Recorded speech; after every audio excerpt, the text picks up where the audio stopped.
କମିବନି ଆଉ ଆମ ପାଇଁ ଆଉ କମିବନି।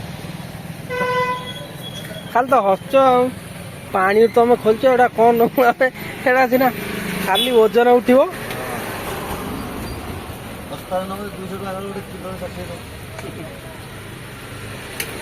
ଦେଖନ୍ତୁ ସେ କୁନି କୁନି ଛୁଆଙ୍କୁ ଦେଖିକି ମୁଁ ତାଙ୍କ ପାଖକୁ ଆଇଲି। ପାଖରେ ସେ ଛୋଟ ଛୋଟ ନାଠି ଦିଟା ଧରିକି ମାଛ ଧରୁଛନ୍ତି। ପୁଅ ମାଛ ଧରିଲନି ନା?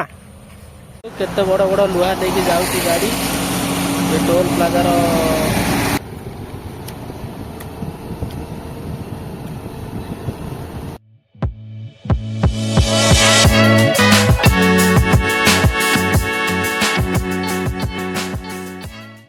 ହ୍ୟାଲୋ ହାଏ ନମସ୍କାର, ମୁଁ ରଞ୍ଜିତ, ଆପଣ ଦେଖୁଛନ୍ତି ତ୍ରିପାଠୀ ଫାର୍ମ ଆଣ୍ଡ ବ୍ଲଗ। ଆଜି ଜନ୍ମାଷ୍ଟମୀ, ଶ୍ରୀକୃଷ୍ଣଙ୍କ ଜନ୍ମ।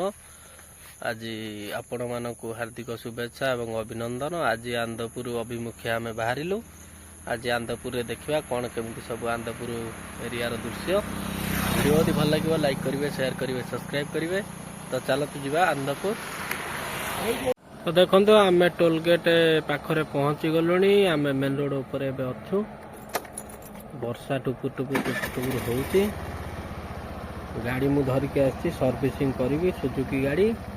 ଦେଖନ୍ତୁ ଆମେ ଏବେ ଟୋଲ ଗେଟ୍ ପାଖାପାଖି ହେଇଗଲୁଣି। 1 କିଲୋମିଟର ଟୋଲ ପ୍ଲାଜା। ଛୋଟ ଛୋଟ ଛୁଆ ଏଠି ମାଛ ଧରୁଛନ୍ତି, ଦେଖିପାରୁଥିବେ।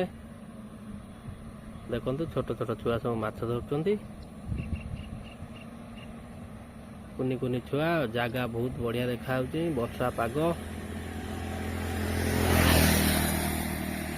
ଦେଖନ୍ତୁ ସେ କୁନି କୁନି ଛୁଆଙ୍କୁ ଦେଖିକି ମୁଁ ତାଙ୍କ ପାଖକୁ ଆଇଲି। ପାଖରେ ସେ ଛୋଟ ଛୋଟ ନାଠି ଦିଟା ଧରିକି ମାଛ ଧରୁଛନ୍ତି। ପୁଅ ମାଛ ଧରିଲନି ନା?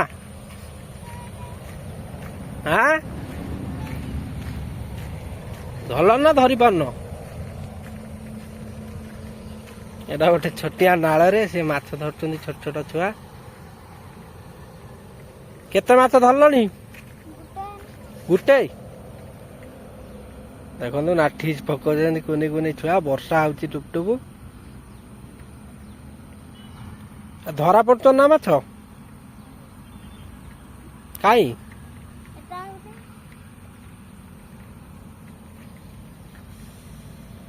କାଇଁ ଯେ ମାଛ? ହଁ ଦେଖିବା, ଏଇଟାରେ ହବ କାଳେ। ଦେଖନ୍ତୁ ଆମେ ଟୋଲ ପ୍ଲାଜା ପାଖରେ ଆସି ପହଞ୍ଚି ଗଲୁଣି। ଇଏ ହେଲା ଆମ ଆନ୍ଦପୁରର ପ୍ରଥମ ଟୋଲ ପ୍ଲାଜା, ମାନେ ଟୋଲ ଗେଟ୍। ଏଠି ପଇସା ନିଅନ୍ତି, ଗାଡ଼ି ଛାଡ଼ନ୍ତି। ଡାଇରେକ୍ଟ କଥା ହେଲା ଏଇଆ। ଆମେ ଆନ୍ଦପୁରର ପ୍ରଥମ ଟୋଲ ଗେଟ୍ ପାଖରେ ପହଞ୍ଚି ଗଲୁଣି। ଆଗକୁ ଯିବା, ଦେଖିବା କ'ଣ କ'ଣ ସବୁ ମିଳୁଛି ଆଗରେ। କେତେ ବଡ଼ ବଡ଼ ଲୁହା ଦେଇକି ଯାଉଛି ଗାଡ଼ି ଏ ଟୋଲ ପ୍ଲାଜାର ବାହାରିଲା ଗାଡ଼ିଟା। ଏଇ ଗାଡ଼ିଟା ଦେଖନ୍ତୁ କେତେ ବଡ଼ ବଡ଼ ଲୁହା ଦେଇକି ଯାଉଛି ଏ ଗାଡ଼ି। ସବୁ କେନ୍ଦୁଝର ଯାଉଛି।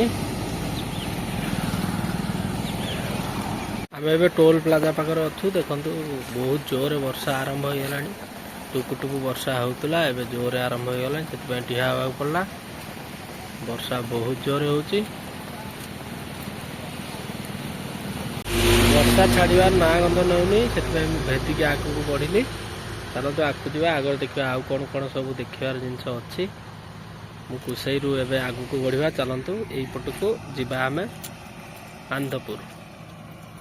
ଦେଖନ୍ତୁ ସୋରୁମ୍ରୁ ଗାଡ଼ି କାମ ସାରି ମୁଁ ଏବେ ସର୍ଭିସିଂ ସାରି ମୁଁ ଏବେ ପହଞ୍ଚିଲି ଘସିପୁରାରେ। ଘସିପୁରା ନଦୀ କୂଳେ କୂଳେ ଆମର ଘସିପୁରା ବଜାର। ଇଏ ହେଲା ଆମର ବୈତରଣୀ ନଈ। ଦେଖନ୍ତୁ ଇଏ ବଜାର ଘସିପୁରା ବଜାର। ଚାଲନ୍ତୁ ଯିବା ଘସିପୁରା ବଜାର ଟିକେ ବୁଲିବା ଏବଂ ଘରକୁ ପୁଣି ଘର ଅଭିମୁଖେ ବାହାରିବା। ଇଏ ହେଲା ଆମ ଘସିପୁରାର ନୂଆ ବଜାର ଏବଂ ନୂଆ ବସଷ୍ଟାଣ୍ଡ। ବସଷ୍ଟାଣ୍ଡ ଭିତରକୁ ଯିବା ଏବଂ ବଜାର ଟିକେ ବୁଲିବା।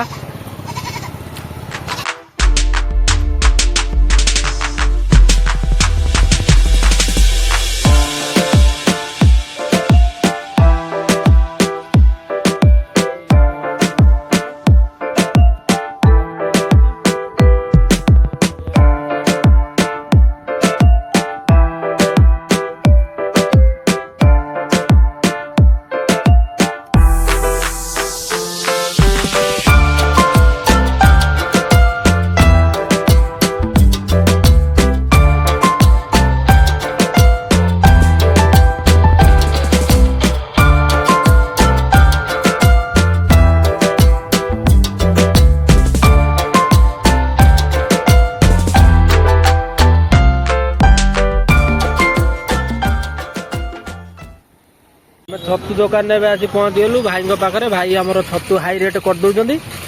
130 ଟଙ୍କା ଟିକେ କମ, ଟିକେ କମ। ହଁ ଅଧ କିଲୋ ଯାହା ହବ ନବା। 250। ଛତୁ ଭଲ ଅଛି ନା? ଏଇଗୁଡ଼ା ଏଇ ଯୋଉ ପ୍ୟାକେଟ୍ ଗୁଡ଼ା କେତେ? 130। କମିବନି ଆଉ? ଆମ ପାଇଁ ଆଉ କମିବନି? ଖାଲି ତ ହସ ଆଉ। ସେଗୁଡ଼ା ଏଗୁଡ଼ା ପାଣିରୁ ବାହାର କରୁଛ ସାଙ୍ଗେ ସାଙ୍ଗେ, ଏଗୁଡ଼ା ନେବୁ? ଦେଖନି ପାଣିରୁ କେମିତି ବାହାର କରୁଛ। ଆମକୁ ଶସ୍ତା କରୁଛ ଆଉ। ଶସ୍ତା ମାଲ ଅଛି, ସୁବିଧା ଅଛି, ମାନେ ଅସୁବିଧା ବି ଅଛି। ଏଇଟା ପାଣି ତମେ ଖୋଲିଛ, ଏଇଟା କ'ଣ ନେବୁ ଆମେ? ଏଇଟା ସିନା ଖାଲି ଓଜନ ଉଠିବ।